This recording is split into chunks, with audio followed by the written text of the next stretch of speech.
राजांचे हे सांगणे ऐकून ते निघाले आणि पहा, जो तारा त्यांनी पूर्व दिशेस पाहिला होता तो जेथे तो बालक होता त्या जागेच्या वर जाऊन थांबेपर्यंत त्यांच्या पुढे चालला. आपण इथे पाहतो येशूचा जन्म झालेला आहे आणि येशूचा जन्म झाला त्यावेळेला एक तारा आहे ना, तो त्यांना दिसत होता आणि तो तारा त्यांना मार्गदर्शन करत होता.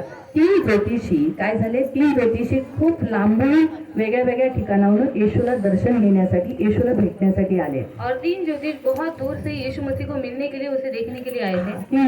तीन ज्योतिष श्रीमंत आहेत, अमीर है. त्यांना देवाने अगोदरच ते ज्योतिष असल्यामुळे त्यांना माहीत आहे की यहुद्यांचा राजा कुठे जन्म घेणार आहे, या जगाचा परमेश्वराचा पुत्र जन्म घेणार आहे हे त्यांना नक्षत्रांत खास करून ते तारेने मार्गदर्शन केलं. और वो ज्योतिष होने के कारण उनको मालूम था कि यीशु मसीह जो उद्धार करता है वो कहाँ पर जन्म लेने वाले हैं. और खास करके जो तारा था उसने उनको मार्गदर्शन किया था कि यीशु मसीह का जन्म कहाँ पर आणि होने वाला जिथे है. येशू होता और जहाँ पर यीशु त्या था तारेने त्यांना तिथेच नेलं और वो उस तारे ने उनको वहीं पर लेकर आणि गया. आपण पाहतोय तिथे. और हम वहाँ पर देखते हैं. राजांचे ही सांगणे ऐकून ते निघाले आणि पहा, जो तारा त्यांनी पूर्व दिशेस पाहिला होता तो जेथे तो बालक होता त्या जागेच्या वर जाऊन थांबेपर्यंत त्यांच्या पुढे चालला. तो तारा त्या बालक जिथे होता तिथपर्यंत तिथे तो थांबला, म्हणून ज्योतिष लोक तिथे पोहोचले.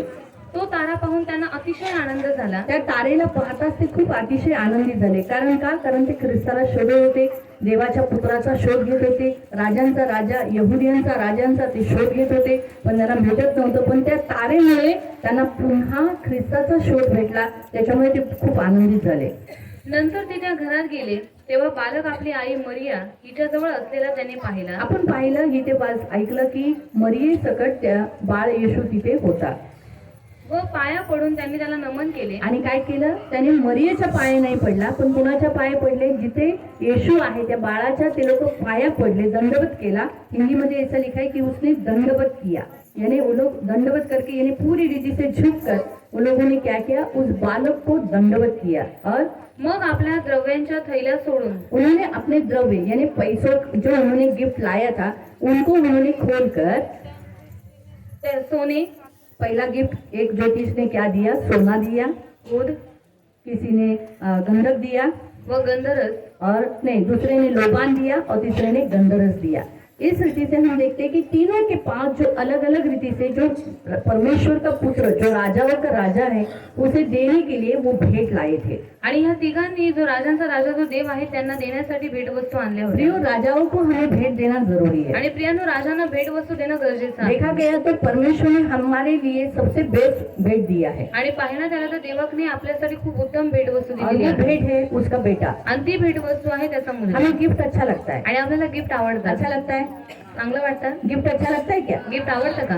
किसी ने अगर हमें गिफ्ट दिया तो हमें अच्छा लगता है, आणि कोणी जर आपल्याला गिफ्ट दिलं तर आपल्याला आवडतं का? खुश होते हैं ना. आपण आनंदित होतो ना. गिफ्ट में नाना प्रकार के गिफ्ट होते हैं. आणि गिफ्ट मध्ये विविध प्रकारचे गिफ्ट कोई असतात. कपड़ा गिफ्ट देता है, आणि कोणी कपडे गिफ्ट कोई देतात, साड़ी देता कोणी है, साडी देतात, कोई बर्तन देता कोणी है. भांडी देतात. इसलिए तो देखो जब शादी होती है म्हणून बघा, जेव्हा लग्न तो असतं लोग आहेर गिफ्ट देते हैं, पैसा गिफ्ट देते हैं, आणि लोक आहेर देतात म्हणजे पैसे बर्तन देते हैं, भांडी देतात, सोना देते हैं, सोनं देतात, चांदी देते चांदी हैं, देतात. अलग अलग तरीके के गिफ्ट वो लोग देते हैं. आणि वेगवेगळ्या प्रकारचे गिफ्ट ती लोक और देतात. दुल्हा दुल्हन कितनी खुश हो जाते हैं. आणि ती घेऊन ती लोक किती आनंदित होतात. सही बात है, खुश होते हैं ना. आनंदित होतात. होते.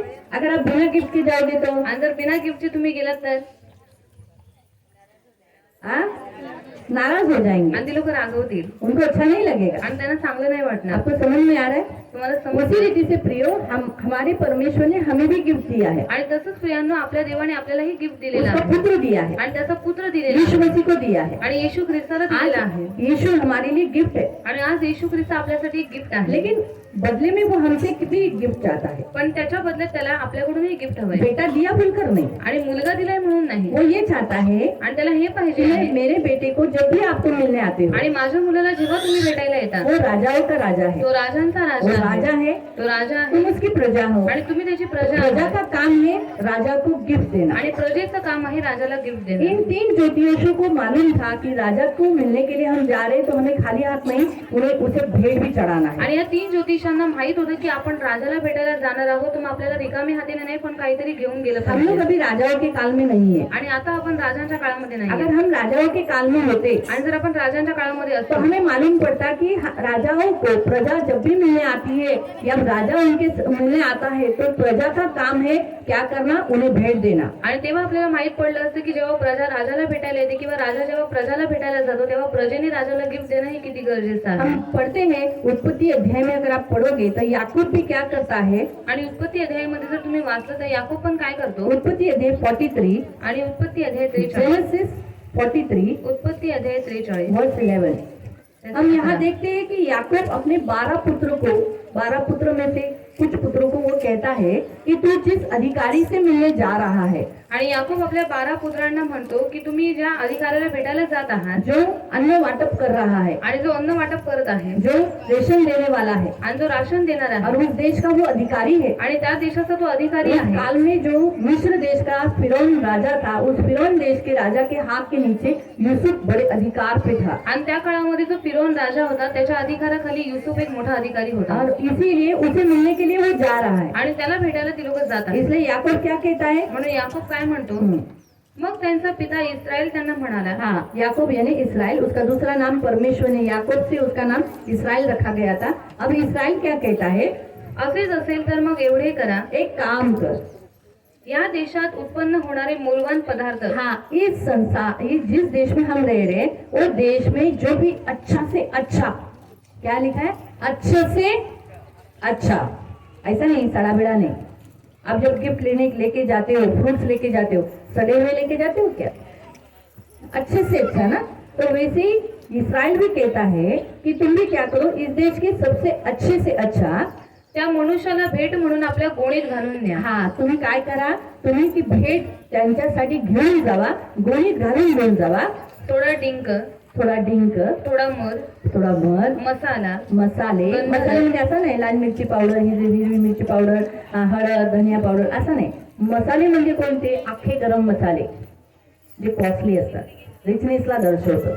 इस्रायल रिच होता और इस्रायल बहुत अमीर था। हा, त्याच्याकडे मसाले, गरम मसाले, जे अख्खे गरम मसाले, काळी मिरी, लवंग, दालचिनी, है ना, हे सगळे अख्खे मसाले, त्याला मसाले म्हणतात, अख्खे मसाले, ते तो म्हणाला त्याच्यातलं काही घेऊन जावा। सर्व वस्तूंमध्ये मसाले, गरम मसाला सर्वात कॉस्टली असतो, और सारे वस्तुओं में जो गरम मसाला होता है वो बहुत कॉस्टली रहता है। आणि तो म्हणाला हे घेऊन जा, और उसने कहा ये तुम लेकर जाओ, आणि गंधरस, गंधरस घेऊन जा, पिस्ते पिस्ता घेऊन जा, व बदाम घेऊन जा। बदाम घेऊन जा। बघा काय काय घेऊन जायला सांगितलं, त्या मोठ्या अधिकाऱ्याला काय घेऊन जायला सांगितलं, ह्या सगळ्या वस्तू घेऊन जायला सांगितलं। पुन्हा वाचूया काय काय वस्तू, थोडा डिंक, थोडासा डिंक, थोडा मध, डिंक माहित आहे ना, डिंकाचे लाडू खाल्लेत ना, थोडा मध, मध, मध एक मेडिसिन पण आहे, मध माहित आहे ना, हनी, मसाला, मसाले, गरम मसाले, अख्खे गरम मसाले, गंधरस, गंधरस, जे आपण आता पाहिलं की एका ज्योतिषीने येशूला गंधरस आणला होता ना, त्याला सोनं, एका ज्योतिषाने सोनं दिलं, का सोनं दिलं माहितीये, कारण येशू राजा आहे, सोनं राजाला दर्शवतं, और सोना ही राजा को दर्शाता है। दुसऱ्या व्यक्तीने लोबान दिलं, और दूसरे व्यक्ति ने लोबान दिया। लोबानचा अर्थ काय आहे माहितीये, लोबान का अर्थ क्या है मालूम है? जेव्हा देवाची उपासना करतो जब हम परमेश्वर की भक्ति करते हैं त्यावेळेला लोबानचा वापर केला जातो। और उस समय लोबान का इस्तेमाल किया मग जाता है। येशू हा देव आहे और यीशु ये परमेश्वर है आणि त्याची उपासना करण्यासाठी त्या ज्योतिषाने संगती काय घेतलं होतं, लोबान घेतलं होतं। और उस परमेश्वर की भक्ति करने के लिए उसने अपने साथ लोबान लिया था। तुम्हाला कळालं, पुन्हा मी सांगते, लक्ष देऊन ऐकताय का, मी प्रश्न विचारला तर उत्तर द्या ना। बघा, 3 ज्योतिष होते, 3 ज्योतिष थे 3 ज्योतिषांमध्ये 3 जणांनी 3 वेगवेगळे गिफ्ट आणले। और 3 ज्योतिषों ने अलग अलग गिफ्ट लाया था। पहिल्याने सोनं दिलं, पहले ने सोना दिया आणि त्या सोन्याचा अर्थ आहे की येशू राजा आहे, और उस सोने का अर्थ है कि यीशु मसीह राजा है। आणि त्याच्यामुळे त्याला राजा म्हणून मान देण्यासाठी सोनं देण्यात आलं। और उसी के कारण राजा बोलकर उसको मान सम्मान देने के लिए उसको सोना दिया गया। दुसऱ्याने लोबान नेलं, दूसरे ने लोबान दिया, दुसऱ्या ज्योतिषाने लोबान नेलं। दूसरे ज्योतिष ने लोबान दिया। लोबान उपासनेमध्ये वापरण्यात येतं। और जो लोबान होता है भक्ति करने के लिए इस्तेमाल उसका किया जाता येशू है। हा देव आहे, यीशु ये परमेश्वर त्याची है उपासना केली पाहिजे, और उसकी भक्ति करना आणि चाहिए। तो येशूची भक्ती करतो आणि तो देवाचा भक्त आहे म्हणून त्याने लोबान भेट दिले। और वो यीशु मसीह का भक्त है, वो यीशु मसीह की भक्ति करता है, इसलिए उसने लोबान ये गिफ्ट दिया। आणि तिसऱ्याने गंधरस नेला। तीसरे ने गंधरस दिया। गंधरस जेव्हा त्या काळामध्ये जेव्हा एखादा माणूस मेला और उस काल में अगर कोई व्यक्ति मर गया तर त्याला गंधरच सोडायचे. तो उसको गंधरस लगाते थे, कारण क्योंकि माणसाच्या शरीरातून मेल्यानंतर वास येतो, दुर्गंधी येतो. और मनुष्य मरने के बाद उसके बदन से बदबू आती तर है त्याच्या मृतदेहातून दुर्गंधी येऊ नये. और उसके शरीर से गंदी बदबू नहीं आई. ते तिघही ज्योतिष असल्यामुळे ज्योतिषाचा अर्थ आहे भविष्य जाणणं. और तीनों भी ज्योतिष होने के कारण ज्योतिषों का काम होता है भविष्य त्या जानना. तिघांनी भविष्य जाणलं होतं की हा राजा आहे. और तीनों ने भविष्य जान लिया था कि वो राजा है, दुसऱ्याने जाणलं होतं की हा देव आहे. और दूसरे ने जान लिया था कि वो परमेश्वर आणि है, तिसऱ्याने जाणलेलं की हा आमच्यासाठी मानव जातीसाठी मरणार आहे. और तीसरे ने जान लिया था कि ये जो है हमारे मनुष्य जाति के लिए मरने म्हणून वाला है. त्याच्यासाठी गंधरस आणला त्याच्या देहाला लावण्यासाठी. और इसलिए वो गंधरस लेकर आया उसके बदन को लगाने के लिए. तुम्हाला कळालं? आपको समझ में आता आया? प्रश्न विचारू. अभी सवाल पूछो. ठीक आहे. मागच्या ह्या साईडला पुरुषांच्या साईडला पुरुषों के साइड किती ज्योतिष होते? कितने ज्योतिष थे? हा, पहिलं गिफ्ट काय देण्यात आलं? हा, दुसरं, तिसरं, हा, व्हेरी गुड. म्हणजे ऐकताय तुम्ही. प्रवृत्ती स्तुती असते. ठीक आहे. म्हणून प्रियानं राजाला कधी पण प्रजा आहे ना भेट घेऊन जाते. और राजा की जो प्रजा होती है राजा के लिए कभी भी भेंट लेकर जाती है. म्हणून इस्रायल सुद्धा त्या देशाच्या अधिकाऱ्याला भेट घेऊन जात होता. और इसलिए इसराइल भी उस जो बड़ा अधिकारी था उसके लिए गिफ्ट लेकर जा रहे म्हणून डिंक, डिंकर, मध, मध, मसाले, मसाला, नंतर गंधरस, गंधरस, पिस्ते. पिस्ता टेस्टी असून खूप कॉस्टली आहे. और पिस्ता बहुत टेस्टी होता है और बहुत वो कॉस्टली है, हा, खूप महागडा आहे. बहुत महंगा म्हणून है. लोक पिस्ता घेत नाही. और इसलिए लोग पिस्ता नहीं लेते हैं. रिच लोक, श्रीमंत लोक पिस्ते घेतात, और जो अमीर लोग होते हैं वो पिस्ता लेते हैं. है ना. नंतर बादाम. बदाम. ठीक आहे. हे घेऊन जायला सांगितलं. और ये सब लेकर जाने के लिए आणि बोला. नंतर दुप्पट पैसा बरोबर न्या. हा, काय सांगितलं? दुप्पट पैसा न्या. का दुप्पट पैसा न्या? कारण त्यांनी काय केलेलं, गेल्या वेळी त्याला जे द्यायला पाहिजे होतं, अधिकाराला जी भेट द्यायला पाहिजे होती ती दिली नाही. म्हणून आता तुम्ही जेव्हा त्याच्या समोर जाल तर दुपटीने त्याला द्या. और पहली बार जब तुम लोग गए थे तो तुमने बड़े अधिकारी को गिफ्ट नहीं दिया था, तो अभी तुम उससे फिर से मिलने के लिए जा रहे हो तो दुगना पैसा तुम लेकर जाना. असंच आहे जेव्हा आपण मंडळीमध्ये येतो, चर्चमध्ये येतो, और ऐसा ही है जब हम चर्च में आते हैं, कलीसिया में आते आपण हैं, देवाला आपल्या संपत्तीने त्याचा मान आणि सन्मान केला पाहिजे. तो हमारी धन संपत्ति के द्वारा परमेश्वर का मान सम्मान करना आणि चाहिए. जेव्हा आपण देत नाही, और जब हम देते नहीं त्याच्या राजाच्या समोर आलो नाही, और उसके राजा के सामने हम आए, येशूच्या समोर आलो नाही, यीशु के पास आए तर मग नहीं. जेव्हा आपण येतो त्यावेळेला दुपटीने द्यायला पाहिजे. जे गेल्या वेळीचं आणि या वेळीचं दोन्ही वेळेचं दिलं पाहिजे. और जब हम आते नहीं है तो उस बार का और जो अगली बार जब हम आने वाले हैं उसका एक साथ हमें देना चाहिए. करतो आपण. करते हैं हम कधी लोग. कधी तुम्ही लोक रविवारी चर्चला येत नाही. कभी कभी आप लोग चर्च में नहीं आते त्यावेळी रहे, तुमचं दान, तुमचा दशांश थांबला गेलेला असतो. और उस समय आपका दान दशांश रुका हुआ पण रहता है. जेव्हा तुम्ही पुन्हा देवाकडे येता पर जब आप फिर से परमेश्वर के पास दुपटीने आते देता का? हैं, और 2 गुना देते हैं क्या? पण त्याला इस्रायलला माहित होतं. पर ये बात इसराइल को मालूम कारण था, इस्रायल देवाबरोबर संगती करायचा. क्योंकि इसराइल परमेश्वर के साथ संगति करता था. त्याचं जुनं नाव याकोब मी तुम्हाला अगोदरच सांगितलेलं. और उसका जुना नाम जो था वो याकूब था, मैंने पहले ही आपको इस्रायल बताया म्हणजे था. आशीर्वादित. और इसराइल मतलब आशीषित. माहिती पडलं? तर सांगण्याचा उद्देश, और बताने का उद्देश्य, प्रियानो, आज आपला प्रभू येशू हे सांगतो की देवाजवळ जेव्हा आपण येतो और आज हमारा परमेश्वर हमसे यही कहता है कि जब हम परमेश्वर के पास आते आपण हैं त्याला भेट देणं गरजेचं आहे. तो हम उसे भेंट देना जरूरी आपल्या है. राजाचा जन्म झाला आहे, और हमारे राजा का जन्म हुआ आपण है, त्याला भेटायला आलेलो आहे. हम उसे मिलने के लिए आए हैं. तर प्रभूचं वचन म्हणतं नीतीसूत्रे अध्याय 3 मध्ये, प्रभु का वचन कहता है नीति वचन अध्याय 3 में, प्रभू नीति वचन चॅप्टर 3 अध्याय 3 वर्स 10 उसका 10 में, म्हणजे तुझी कोठारे समृद्धीने भरतील, 9. तू आपल्या द्रव्याने. हा, तू आपल्या संपत्तीने. आता देवाने कशाने मान सन्मान हवा आहे हे प्रभू येशू ख्रिस्ताने सांगितलेले आहे. और किससे उसको मान सम्मान चाहिए यीशु मसीह ने बताया है. द्रव्य म्हणजे पैसे. द्रव्य मतलब पैसा. देवाने तुम्हाला जे पैसे या जगामध्ये दिलेले आहेत, या जगाची जी संपत्ती आहे, और इस संसार में जो धन संपत्ति परमेश्वर ने आपको दी है, त्या संपत्तीने और उस संपत्ति के द्वारा हा, व आपल्या सर्व उत्पन्नाच्या प्रथम फळाने, तुमच्या हातामध्ये जे काही उत्पन्न येतं त्या उत्पन्नाच्या फळाने परमेश्वराचा सन्मान कर. तुम्ही परमेश्वराचा काय केला पाहिजे? सन्मान केला पाहिजे, त्याला मान दिला पाहिजे, त्याला आदर दिला पाहिजे, कारण तो देव आहे. म्हणून देव म्हणाला, तू मला भेटायला रिक्त हस्ते येऊ नको. और इसलिए परमेश्वर ने कहा जब तू मुझे मिलने के लिए आता है तब तू खाली हाथ मत आना। म्हणून आपण देवाला देणं गरजेचं आहे. और इसलिए हमें परमेश्वर को देना म्हणून जरूरी ते है। 3 ज्योतिष सुद्धा देवाला भेटायला, येशूला भेटायला आले, खाली हात नाही आले. और वो 3 ज्योतिष भी यीशु मसीह को मिलने के लिए खाली हाथ नहीं आए, भेंट वस्तु लेकर त्यांनी आए। त्यांच्या कुवतीनुसार दिली. और उन्होंने अपनी कुवत के अनुसार दिया। तुम्हाला सुद्धा तुमची कुवत, तुमची ताकद, तुमची किती ताकद आहे त्या ताकदीनुसार तुम्ही देवाला और द्या. आपके पास जितनी कुवत है उस कुवत के अनुसार आप परमेश्वर को पण देवाला देना। द्या. पर परमेश्वर को कारण दो। देवाला पण तुमच्याकडून गिफ्ट हवं आहे. क्योंकि परमेश्वर को भी आपसे गिफ्ट चाहिए। हा? देवाला खुश करा, परमेश्वर को खुश करो, संतुष्ट करा. संतुष्ट करो। लक्षात ठेवा, मी तुम्हाला सांगते, देवाला जेव्हा आपण भेट देतो देव आनंदित होतो. और याद रखो जब हम परमेश्वर को भेंट वस्तु देते हैं परमेश्वर आनंदित म्हणून होता तर है। देवाने आपल्या आपल्या शरीराच्या, आपल्या जीवाच्या खंडणी त्याने मागितलेली आहे. म्हणून तर त्याने सांगितलं, तुम्ही संपत्तीच्या द्वारे तुमच्या शरीरासाठी, पापाच्या खंडणीसाठी तुम्ही काय द्या, मोल चुकवा. और हमारे प्राण की छुड़ौती के लिए भी परमेश्वर ने कहा है तुम क्या करो और धन दो। म्हणून लक्षात ठेवा, जेव्हा आपण गिफ्ट देतो ना तर राग शांत होतो, और इसलिए याद रखना जब हम गिफ्ट देते हैं ना तो गुस्सा ठंडा हो जाता है ना. जर समजा तुमची घरात कोण रागवलेलं असेल और आपके घर में अगर कोई गुस्सा होगा तर तुम्ही त्याला मनवायला जाता और आप उसे मनाने के लिए आणि तो जाते हैं मनवला नाही जात, और वो मनाया नहीं तर जाता, तुम्ही जेव्हा त्याला गिफ्ट देता तुम्ही किती बोलता, sorry sorry, please please please असं बोलता, पण तरी ऐकत नाही. और आप कितना भी सॉरी बोलते हैं, फिर भी वो सुनते नहीं। मग त्यावेळेला जेव्हा तुम्ही त्याला काहीतरी आणता, गिफ्ट आणता, और उस समय जब आप उनके लिए कुछ गिफ्ट लेकर आते हैं काय होतं, समोरचा व्यक्ती तो क्या हो जाता है, सामने वाला व्यक्ति हा राग शांत होतो ना. गुस्सा ठंडा हो जाता है ना। मग तसंच आपणही राजाला भेटायला आलेलो तो आहोत, वैसे ही आज हम राजा को मिलने के लिए आए हैं। परमेश्वराला भेटायला आलो आहोत. यीशु मसीह को मिलने आए हैं, आपण त्याला भेट देऊ, तो हम उसको भेंट देंगे आपल्या संपत्तीने त्याचा मान आणि सन्मान और करूया. हमारी संपत्ति के द्वारा हम उसका मान सम्मान मी तुम्हाला देंगे। सांगितलेलं आहे, आता गेल्या काही वर्षापासून आपण ऑफरिंग घेत नाही, और मैंने आपको बताया था गए कितने सालों से हमने ऑफरिंग नहीं पण लिया, आज रविवार आला आहे. पर आज संडे आया है रविवार आल्यामुळे रविवारी आम्ही ऑफरिंग घेतो. और संडे आने के कारण हम संडे के दिन ऑफरिंग लेते का हैं। घेतो त्याचं उत्तर सांगता. तर मी तुम्हाला आता प्रोवर्ब्स मध्येच आहोत, 10वं वचन पण वाच.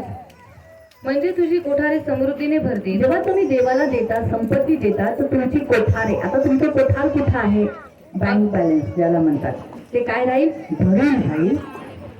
तुझी कुंडे नव्या द्राक्षरसाने भरून राहतील अजून तुम्हाला देव देईल. और परमेश्वर आपको देगा। माझ्या मुला परमेश्वराचे शिक्षण तुच्छ मानू नको। आता तुम्ही वाचूया मलाकी अध्याय 3 मलाकी अध्याय 3 त्याचं 10 पासून. उसका 10 से।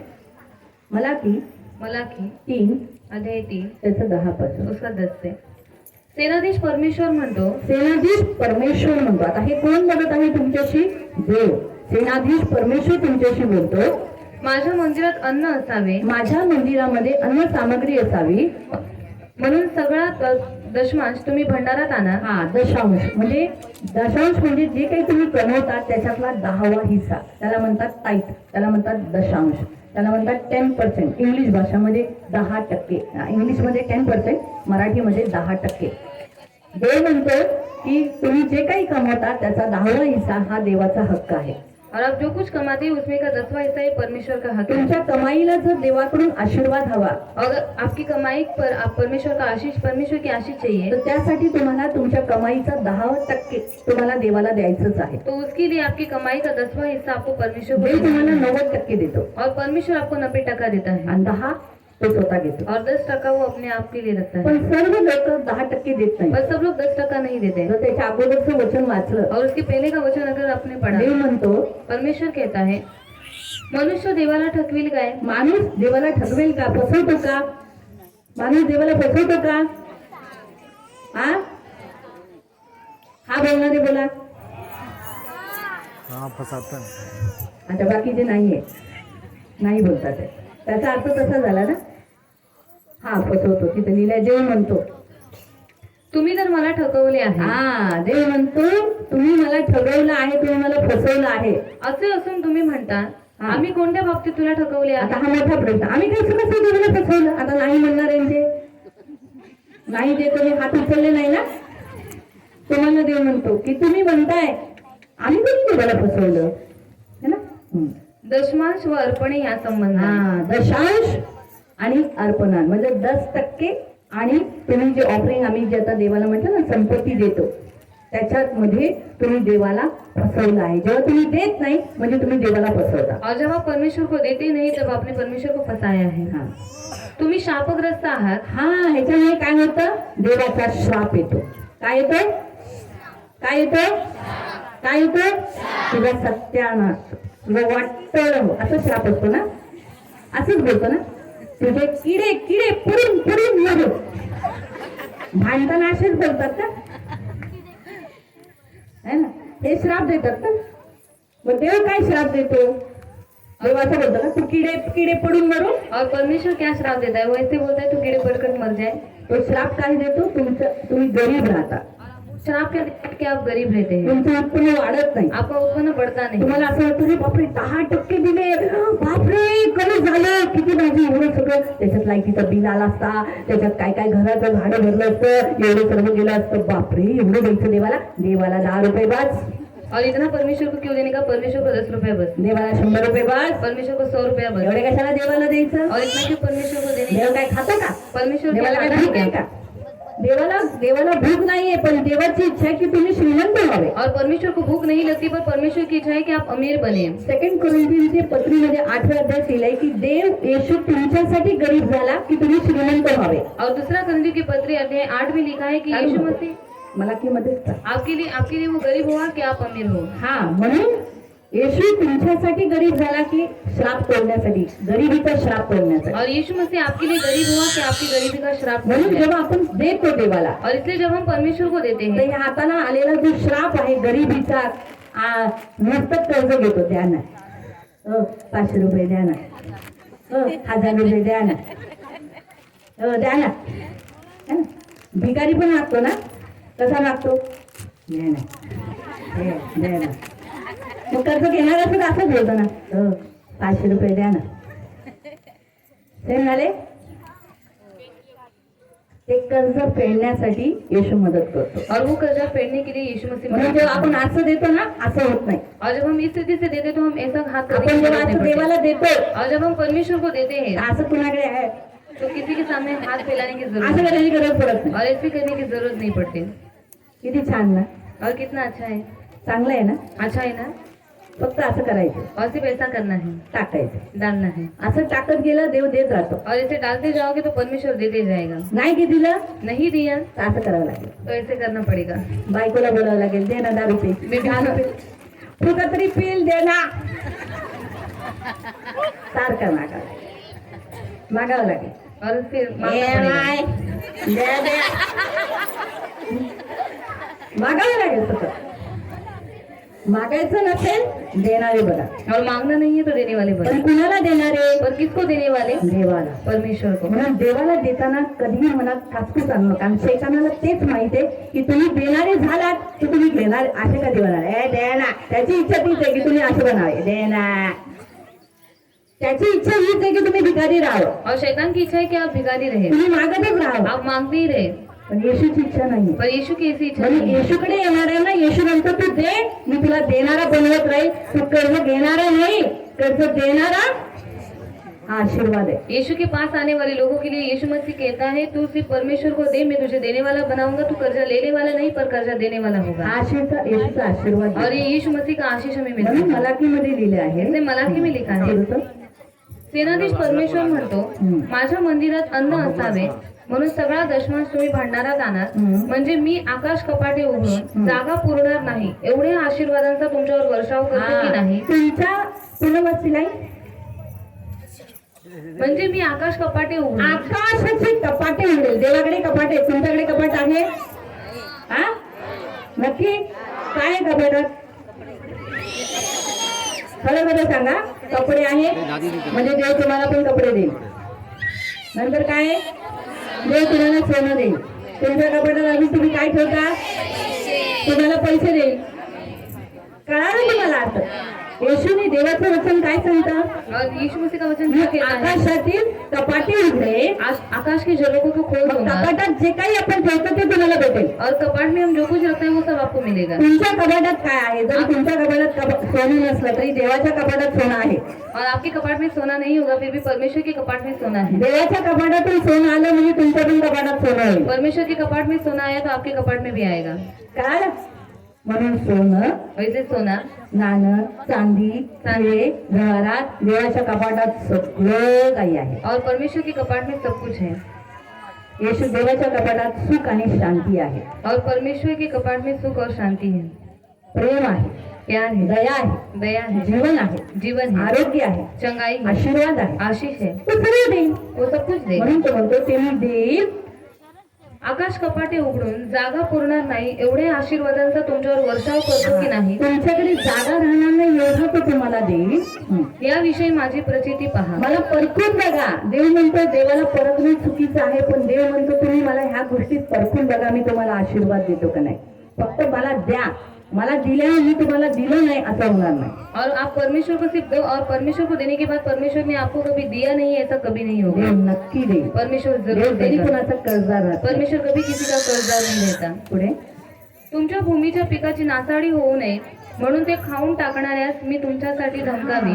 तुमचे जर तुम्ही देवाला असं देताय दशांश आणि दान आणि देवाला भेट देताय तर काय होईल, तुमची उपयोग तुमच्या पैशांना नाश करणार. आता तुमचे पैसे कशा कशात जातात, और आपका पैसा किस में जाता है, आजारात जातात. बीमारी में जाता है. मग आजाराला तो दटवेल, त्या घरात आजार जाऊ नकोस. तो बीमारी को डांटेगा कि ये बीमारी तू उस घर में मत जा. कर्ज बाजारात जातात, और कर्जवाल्याला त्या घरात जाऊ नको. और कर्जे में जाता है तो उसको बोलेगा कि कर्जा लेने वाले तो उसके घर में मत जा. चोरी होतात, चोरी होता है. होतात ना. चोरी करणाऱ्याला दटवायला देव, चोरी करू नको. चोरी करने वाले को परमेश्वर डांटेगा कि तू चोरी मत कर. तुम्हाला कळाला अर्थ. देव आपल्या पिकांना आपल्या पैशाला नाश करणाऱ्याला धुडकवेल. और हमारे धन संपत्ति को हमारी उपज को नष्ट करने वाले को परमेश्वर से धुड़केगा. हा असा आशीर्वाद देव देतो. म्हणजे आपली उपज आपण जेव्हा देवाला असं देत नाही ना त्यावेळेला आपलं काय होतं माहितीये, त्यावेळेला आपले पैसे चोरीला जातात. असं जातात. आत्ता पैसे आलेले, अरे कुठे गेले 10,000, धडाधडा जातात जातात ना. जसं काय पैशाला पायच आहे असे येतात, तुमच्या हातात पडून जातात. तसं राहणार नाही, त्यांचे पाय देव कापून टाकेल. और जब आप परमेश्वर को दोगे तो परमेश्वर जो आपके पैसों के जो पैर आए हैं वो उसको काट देगा. पुढे